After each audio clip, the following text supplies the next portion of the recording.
Hello, ఈరోజు మనం similar ట్రయాంగిల్స్లో next topic కొన్ని చూద్దాం.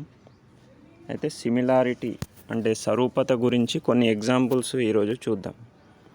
ఫస్ట్ చతురస్రాలు అంటే స్క్వేర్స్. అన్ని స్క్వేర్స్ సిమిలార్ అవుతాయా లేదా చూద్దాం. దానికంటే ముందు మనం అసలు సిమిలారిటీ అంటే ఏమిటో ఒకసారి రీక్యాప్చులేషన్ చేసుకుందాం. సిమిలారిటీకి మనం రెండు క్వాలిటీస్ ఉంటాయని చెప్పుకున్నాం. ఫస్ట్ క్వాలిటీ ఏమిటంటే అనురూప భుజాల నిష్పత్తులు సమానం కావాలి. అంటే రెండు ట్రయాంగిల్స్ ఉన్నాయనుకోండి, రెండు ట్రయాంగిల్స్లో దీని నిష్పత్తి అంటే రేషియో, ఇది తీసుకొని రేషియో చేస్తే, ఇది తీసుకొని రేషియో చేస్తే వచ్చిన మూడు రేషియోలు కూడా సమానంగా ఉండాలి. ఓకే, అది ఫస్ట్. సెకండ్ క్వాలిటీ ఏంటి? అనురూప కోణాలు సమానంగా ఉండాలి. అంటే corresponding angles must be equal. అంటే first second angle, third angle ఇట్లాగా అనురూప కోణాలు అన్నీ సమానం ఉండాలి. ఈ రెండు కండిషన్స్ సాటిస్ఫై అయినప్పుడు మనం ఆ రెండు త్రిభుజాలు సరూపాలు, లేదంటే all given two triangles are similar అని చెప్పడం జరుగుతుంది. ఫస్ట్ ఏమో నిష్పత్తులు సమానం ఉండాలి, అనురూప భుజాల నిష్పత్తులు సమానం ఉండాలి. అంటే కరస్పాండింగ్ సైడ్స్ తీసుకొని రేషియో చేస్తే ఎన్ని రేషియోలు ఉంటే అన్ని రేషియోలు కూడా సేమ్ వాల్యూ రావాలి. తర్వాత కరస్పాండింగ్ యాంగిల్స్ వచ్చేసి సేమ్ ఉండాలి. ఇప్పుడు దీంట్లో చెక్ చేద్దాం, అన్ని స్క్వేర్స్ మరి సిమిలర్ ఉంటాయా అంటే all squares are similar or not అనేది ఫస్ట్ చూద్దాం మనం. దానికోసం నేను ఒక చతురస్రం స్క్వేర్ని తీసుకున్నా, ఇంకొక చతురస్రాన్ని తీసుకొని ఫస్ట్ కండిషన్ చెక్ చేస్తున్నా. ఫస్ట్ చతురస్రంని గమనించండి. ఇక్కడ మీరు దాని ఒక భుజం ఏబి 3 ఉంది, 3 ఉంది. అప్పుడు బీసీ ఎంత ఉంటుంది? ఆటోమేటిక్గా 3నే ఉంటుంది. ఎందుకంటే చతురస్రంలోని అన్ని భుజాలు సమానం కాబట్టి బీసీ 3 ఉంటుంది, సిడి 3, ఏడి 3. అవే మనం ఇక్కడ నోట్ చేసుకున్నాం. అలాగే ఇంకొక చతురస్రం గీశాను ఇక్కడ. ఆ చతురస్రం యొక్క ఒక భుజం 5 అనుకుంటున్నాను. అప్పుడు ఆటోమేటిక్గా మిగిలిన 3 భుజాలు కూడా తప్పనిసరిగా 5 మాత్రమే ఉంటాయి. అట్లా ఉన్నప్పుడు మాత్రమే మనం చతురస్రం అని పిలుస్తాం. ఓకే, ఇప్పుడు అన్ని భుజాలు కూడా ఇక్కడ నోట్ చేసుకున్నాం. ఇప్పుడు ఫస్ట్ కండిషన్లో మనం ఏమని చెప్పుకున్నాం? ఈ ఏబి యొక్క అనురూప భుజం పీక్యూ కదా. సో ఏబి పీక్యూ తీసుకొని నిష్పత్తి చేస్తాం, అంటే బై చేస్తాం, అంటే రేషియో అన్నట్టు. సో ఏబి పీక్యూల రేషియో వచ్చేసి ఇది. ఏబి బై పీక్యూ చేస్తే ఏబి విలువ 3 కాబట్టి 3 రాశాను, పీక్యూ విలువ 5 కాబట్టి 5 రాశాను. సో ఏబి బై పీక్యూ విలువ 3/5 ఇక్కడ వచ్చింది. నెక్స్ట్ సెకండ్ భుజం చూద్దాం, బీసీ. మరి బీసీకి అనురూపంగా ఏది ఉంది? దాని పొజిషన్లో అంటే బీసీకి కరస్పాండింగ్గా ఏముంది అంటే క్యూఆర్ ఉంది. సో బీసీ క్యూఆర్ తీసుకున్నాం. బీసీ క్యూఆర్ తీసుకొని ఏం చేస్తున్నాం? ఇప్పుడు బీసీకి క్యూఆర్కి సంబంధించిన నిష్పత్తి చేస్తే అది కూడా మనకు 3/5 వచ్చింది. ఓకే, అలాగే నెక్స్ట్ సిడికి కరస్పాండింగ్ సైడ్ ఏమవుతుంది? ఆర్ఎస్ లేదా ఎస్ఆర్ అవుతుంది. సో సిడి ఆర్ఎస్లు తీసుకొని వాటికి రేషియో చేసినప్పుడు అది కూడా 3/5 వచ్చింది.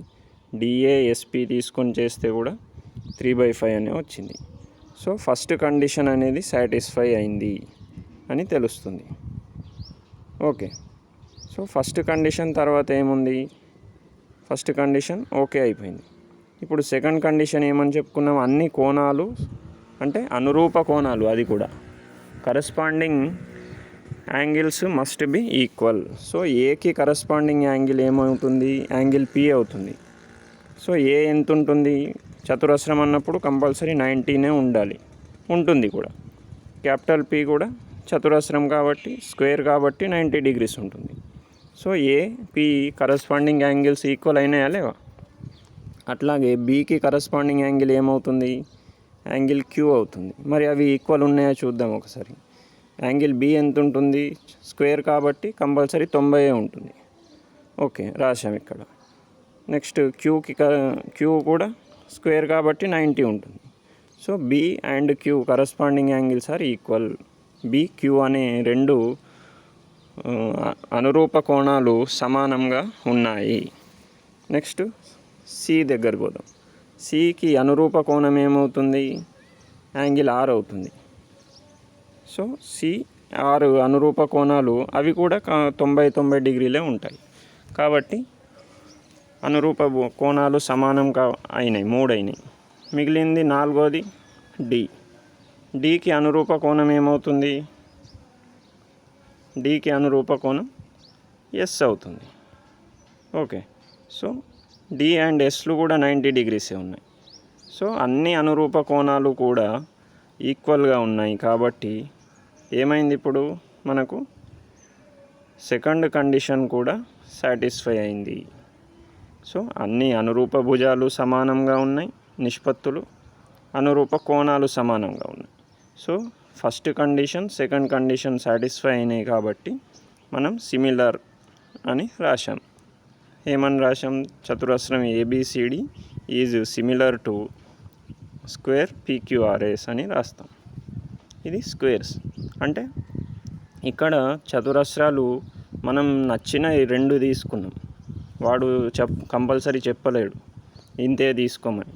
మీరు వేరే మీకు ఇష్టం వచ్చిన 2 లెంత్స్ తీసుకొని చూడండి. ఈ 2 కండిషన్స్ సాటిస్ఫై అవుతున్నాయా లేదా చెక్ చేయండి, అవుతాయి కూడా. ఓకే, మీకు ఇష్టం వచ్చిన లెంత్ తీసుకొని చూడండి, కంపల్సరీ అవి సాటిస్ఫై అవుతాయి. ఒకవేళ కాకపోతే నాకు వచ్చి అడగండి, లేదంటే మెసేజ్ చేయండి. సో ఫ్రమ్ 1 and 2 ఏమైంది, ఇప్పుడు మనం ర్యాండమ్గా 2 తీసుకున్నాయి, ఏదో నచ్చినవి 2 తీసుకున్నాం. మీరు 2 తీసుకున్నా కూడా ఇట్లాగే వస్తుంది. కాబట్టి అన్ని all squares are similar always అని రాస్తాం. ఓకే, ఏ 2 తీసుకున్నా కూడా అవి కంపల్సరీ సిమిలర్ అవుతాయి. ఎప్పుడు ఏ 2 చతురస్రాలు తీసుకున్నాం. అట్లాగే ఏ 2 రెక్టాంగిల్స్ దీర్ఘచతురస్రాలు తీసుకుంటే కూడా అవుతాయా మరి ఒకసారి చూద్దాం. దీర్ఘచతురస్రాలు కాదు, ఈక్విలేటరల్ ట్రయాంగిల్స్ అంటే సమబాహు త్రిభుజాలు అవుతాయా లేదా చూద్దాం. మీరు దీర్ఘచతురస్రాలు తీసుకొని చూడండి. ఓకే, అది హోంవర్క్ కింద చేసి అయిందా లేదా చెప్పండి నాకు. సో 2 ఈక్వల్, ఏవైనా 2 ఈక్విలేటరల్ ట్రయాంగిల్స్ తీసుకున్నాం అనుకోండి.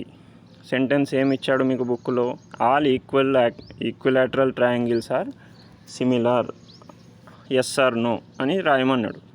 అంటే అన్ని సమబాహు త్రిభుజాలు, సమబాహు అంటే దాని పేరులోనే ఉంది, అన్ని భుజాలు సమానంగా ఉంటాయని అర్థం. సో అన్ని భుజాలు సమానంగా ఉండే ఈక్విలేటరల్ ట్రయాంగిల్ ఒకటి ఏబిసి తీసుకున్నాను, దాని భుజం 4 అనుకుంటున్నాను. ఓకే, తర్వాత XYZ అనేది ఇంకొక సమబాహు త్రిభుజం, దానికి కూడా నేను అన్ని భుజాలు సమానం ఉంటాయి కాబట్టి 6 అనుకున్నాను. ఓకే, ఇప్పుడు దాని యాంగిల్స్ ఎంత అనుకోవాలి అంటే దానికి అనుకునేది అవసరం లేదు. అన్ని భుజాలు సమానం ఉన్నప్పుడు అన్ని యాంగిల్స్ కూడా సమానం ఉంటాయి. ఉన్నాయి 3 యాంగిల్సే కాబట్టి 3 కూడా సమానం ఉంటాయి. సో 3 సమానం ఎంతెంత ఉండొచ్చు మరి, 20 20 30 30 30 అట్లా ఉండవు, 60 60 60 మాత్రమే ఉంటాయి. ఎందుకు అంటే అవి మళ్ళీ 3 యాంగిల్స్ కలిసి 180 రావాలి మనకు. ఎందుకంటే యాంగిల్స్ ఇన్ ట్రయాంగిల్ త్రిభుజంలోని కోణాల మొత్తం 180 degrees కాబట్టి కంపల్సరీ 180 రావడానికి 60 60 60 అని ఉంటుంది. ఓకే, నెక్స్ట్ చూద్దాం.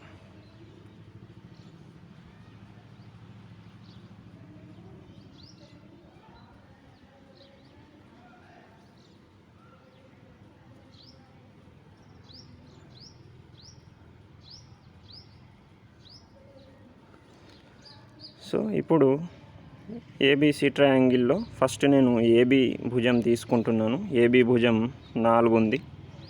అలాగే ఏబికి కరస్పాండింగ్ సైడ్ ఏమవుతుంది, XY అవుతుంది కదా. సో XY కూడా 6 అవుతుంది. ఎందుకంటే ఆల్రెడీ ఒకటి 6 అయినప్పుడు ఇంకోటి అన్నీ కూడా 6 అవుతాయి. ఇక్కడనేమో ఇక్కడ అన్నీ 4 అయినప్పుడు అన్నీ మిగిలినవి కూడా 4 అవుతాయి.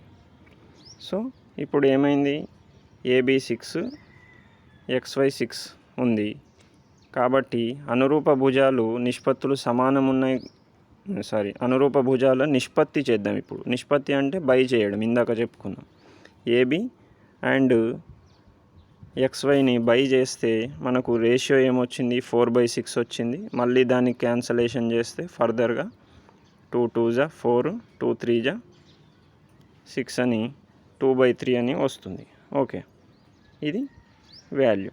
లేదంటే 4/6 అని కూడా పెట్టుకోవచ్చు. క్యాన్సలేషన్ చేసుకుంటే బెస్ట్. ఓకే, తర్వాత మిగిలిన 2 సైడ్లు చూద్దాం. బీసీ సైడ్ని తీసుకుంటున్నాను. దానికి అనురూప భుజం కరస్పాండింగ్ సైడ్ అనేది YZ అవుతూ ఉంటుంది. బీసీ 4 ఉంది కాబట్టి 4 రాశాం. ఇక్కడ YZ 6 కాబట్టి 6 రాశాం. దానికి రెండిటికి రేషియో BC/YZ చేస్తే నిష్పత్తి 4/6 అని వచ్చింది. ఓకే, అది ఇంతకుముందు చేసిన నిష్పత్తి 4/6కి సమానంగా ఉంది. 2 నిష్పత్తులు సమానం కాగానే అయిపోయిందని రాసేయకూడదు. 3వ నిష్పత్తి కూడా చూడాలి. అన్ని నిష్పత్తులు సమానంగా ఉండాలి, 1 2 కాదు. కాబట్టి మనం అన్నీ చెక్ చేయాలి. సో ఇప్పుడు ఏసీ భుజం తీసుకుంటున్నాను. దానికి కరస్పాండింగ్ సైడ్ YZ అవుతూ ఉంటుంది. వాటికి కూడా కొలతలు CA 4 ఉంటుంది, ZX 6 ఉంటుంది ఆటోమేటిక్గా. ఎందుకంటే అన్ని భుజాలు సమానం కాబట్టి ఒకటి 4 ఉంటే మిగిలిన అన్ని 4, ఒకటి 6 ఉంటే మిగిలిన అన్ని 6 ఉంటాయి కాబట్టి. సో దానికి రేషియో చేస్తే CA/ZX = 4/6 అవుతుంది. సో ఇప్పుడు ఏమైంది, 3 భుజాలు తీసుకొని వాటి అనురూప భుజాలు తీసుకొని వాటికి రేషియోలు చేస్తే 3 నిష్పత్తులు కూడా సమానంగా వచ్చాయి. ఓకే, కాబట్టి అనురూప భుజాలు నిష్పత్తులు సమానం. దేర్ఫోర్ కరస్పాండింగ్ సైడ్స్ యొక్క ratio is same. So first condition satisfied. Okay, next second చూద్దాం. సెకండ్ ఏమని చెప్పుకున్నాం, అనురూప కోణాలు సమానంగా ఉండాలి. అంటే corresponding angles must be equal. So ఏకి అనురూప కోణం ఏమవుతుంది, X అవుతుంది. ఏ కొలత ఎంత, సమబాహు త్రిభుజంలో అన్నీ సేమ్ కాబట్టి ఏ వాల్యూ 60 ఉంటుంది. ఇది కూడా సమబాహు త్రిభుజం కాబట్టి X వాల్యూ కూడా 60నే ఉంటుంది. సో A 60, X 60 కాబట్టి ఒక అనురూప కోణాల జత సమానంగా ఉంది. నెక్స్ట్ రెండో జత చూద్దాం. క్యాపిటల్ B యాంగిల్కి అనురూప కోణం యొక్క జత యాంగిల్ Y అవుతుంది. So capital B angle Y, angle B ఈ రెండు కూడా 60 ఉంటాయి. ఎందుకంటే అవి ఈక్వలేటరల్ ట్రయాంగిల్స్లో ఉన్నాయి కాబట్టి. సో ఆ 2 జతలు కూడా సమానం ఉన్నాయి. నెక్స్ట్ మూడో జత ఆటోమేటిక్గా 60 కాబట్టి అది కూడా సమానంగా ఉంటుంది. కాబట్టి అనురూప కోణాలు కూడా సమానం అయినాయని రాశాం ఇక్కడ. Therefore corresponding angles are equal. ఇది సెకండ్ కండిషన్. అనురూప భుజాల నిష్పత్తులు సమానమైనవి కాబట్టి ఇది ఫస్ట్ కండిషన్. సెకండ్ కండిషన్ రెండు సాటిస్ఫై అయినాయి కాబట్టి ఏం చేస్తాం, ఇప్పుడు 2 ట్రయాంగిల్స్ కూడా సిమిలర్ అని రాశాం ఇక్కడ. Therefore from 1 and 2 ABC triangle is similar to XYZ triangle అని రాస్తాం. దీన్నే మనం 1 మరియు 2ల నుండి త్రిభుజం ABC మరియు XYZలు సరూపాలు అని రాస్తాం అని చెప్తాం. ఓకే, నెక్స్ట్ ఇంకోటి చూద్దాం. ఐసోసెలస్ ట్రయాంగిల్స్ అంటే సమద్విబాహు త్రిభుజం. మరి సమద్విబాహు త్రిభుజాలు ఇష్టం వచ్చినాయి 2 తీసుకోండి. బుక్లో ఏమని ఇచ్చాడు, all isosceles triangles are similar. అన్ని సమద్విబాహు త్రిభుజాలు సరూపాలు అవుతాయా అని అడిగాడు. సో నేను ఫస్ట్ ఏదో నాకు నచ్చిన ఒక ఐసోసెలస్ ట్రయాంగిల్ని తీసుకున్నాను. దాని కొలతలు 3, 1, 2 భుజాలు సమానం ఉండాలి కదా ఐసోసెలస్లో, అందుకే సమద్విబాహు అని పిలుస్తాం. సో మిగిలిన 2 4 సెంటీమీటర్ 4 సెంటీమీటర్ అనుకున్నాం. తర్వాత ఇంకొక త్రిభుజం ట్రయాంగిల్ PQR తీసుకున్నాను. దాంట్లో ఒక భుజం 5, మిగిలిన 2 భుజాలు 6, 6 అని అనుకున్నాను. ఓకే, 2 సమద్విబాహు త్రిభుజాలు నచ్చినవి తీసుకో. అన్నీ అన్నప్పుడు ఏదైనా ఉండాలన్నట్టు. సో నాకు నచ్చినవి ఇవి 2 తీసుకున్నాను. మీకు నచ్చినవి మీకు ఇంకా వేరే ఏవి కూడా తీసుకుని ట్రై చేయొచ్చు. సో ఇప్పుడు ఏమైంది చూద్దాం. ఇప్పుడు LM అనే సైడ్కి కరస్పాండింగ్ సైడ్ ఏమవుతుంది, QR అవుతుంది. సో LM QR ఈ 2 తీసుకొని వాటికి నిష్పత్తి చేస్తున్నాను. LM విలువ ఎంత ఉంది చూడండి, 3, కాబట్టి 3 రాశాం. QR విలువ 5 ఉంది కాబట్టి 5 రాశాం. సో ఆ నిష్పత్తి, ఆ 1వ జత అనురూప భుజాల నిష్పత్తి 3/5 వచ్చింది. అలాగే రెండో జత చూద్దాం. KL అనే భుజం యొక్క అనురూప జత ఏమవుతుంది, PQ అవుతుంది. సో అనురూప భుజాల నిష్పత్తి చేద్దాం ఇప్పుడు. KL/PQ, దీన్ని అనురూప భుజాల నిష్పత్తి అంటాం. సో KL/PQ చేస్తే 4/6 వచ్చింది. అలాగే KM/PR చేస్తే 4/6 వచ్చింది. సో ఇక్కడ ఈ 2 ఒక వాల్యూ వచ్చింది, దీని వాల్యూ వేరే వచ్చింది. సో అవి సమానం లేవు కాబట్టి అనురూప భుజాల నిష్పత్తులు సమానం కావు అని రాసేసాం. ఓకే, తర్వాత కోణాలు కూడా ఇక్కడ మనం 9th క్లాస్లో నేర్చుకున్నట్టు ఇక్కడ K వాల్యూ వేరే ఉంటుంది, P వాల్యూ వేరే ఉంటుంది.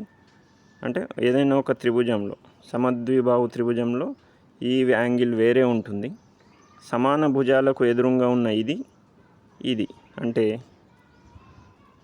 LM ఈ 2 ఒక తీరు ఉంటాయి, ఇది వేరేగా ఉంటుంది. ఓకే, అంటే సపోజ్ ఇది ఒక 40 ఉందనుకోండి, ఇది 50 70 ఉంటుండొచ్చు. మళ్ళీ మొత్తం కలిపితే 180 వస్తుంది. అలాగే ఇది ఒక 60 ఉందండి, 60 కాదు, సపోజ్ యాంగిల్ P ఒక 50 ఉందనుకోండి, ఇది ఎంత ఉంటుంది, 65 ఉంటాయి. ఇప్పుడు చూడండి, అనురూప కోణాలు సమానంగా ఉన్నాయా, లేవు. కాబట్టి సమానం కావచ్చు కాకపోవచ్చు, చెప్పలేం, గ్యారంటీ ఉండదు. నేను గీసిన సమద్విబాహు త్రిభుజం నువ్వు గీసిన సమద్విబాహు త్రిభుజం సేమ్ ఉండాలని, అంటే యాంగిల్స్ సేమ్ ఉండొచ్చు, ఉండకపోవచ్చు. నా దాంట్లో 2 సేమ్ ఉంటాయి, అవే రీడింగ్స్ నీ దాంట్లో కూడా ఉండాలి. అంటే నా దాంట్లో 60 అని 2 యాంగిల్స్ ఉన్నాయనుకోండి, సేమ్ వచ్చిన యాంగిల్స్. మీ దాంట్లో 50 2 ఉండొచ్చు, లేదంటే 70 2 ఉండొచ్చు, చెప్పలేం. కాబట్టి అంటే నేను గీసిన ఐసోసెలస్ ట్రయాంగిల్, మీరు గీసిన ఐసోసెలస్ ట్రయాంగిల్లోన ఉన్న యాంగిల్స్ అనే రీడింగ్స్ మ్యాచ్ కాకపోవచ్చు. కాబట్టి అనురూప భుజాల నిష్పత్తులు సమానం కావు, corresponding sides ratios are not equal, and కోణాలు కూడా సమానం కావచ్చు కాకపోవచ్చు, గ్యారంటీ లేదు. సో ఫ్రమ్ 1 and 2 2 కూడా సిమిలర్ కావు. నెక్స్ట్ రాంబస్ కూడా ఇలాగే ట్రై చేసుకోవచ్చు. రాంబస్ వర్సెస్ చతురస్రం, రాంబస్ వర్సెస్ స్క్వేర్. దీంట్లో ఏం చేస్తాం, నీకు నచ్చిన ఒక రాంబస్ తీసుకో, ఇంకొకటి చతురస్రం తీసుకో, స్క్వేర్ తీసుకో. సో అవి 2 తీసుకొని, ఇప్పుడు నేను తీసుకున్న దాంట్లో 4 4 4 4 ఉన్నాయి, ఇటు సైడ్ 5 5 5 ఉన్నాయి. రీడింగ్స్ మీరు చేంజ్ చేసుకోవచ్చు.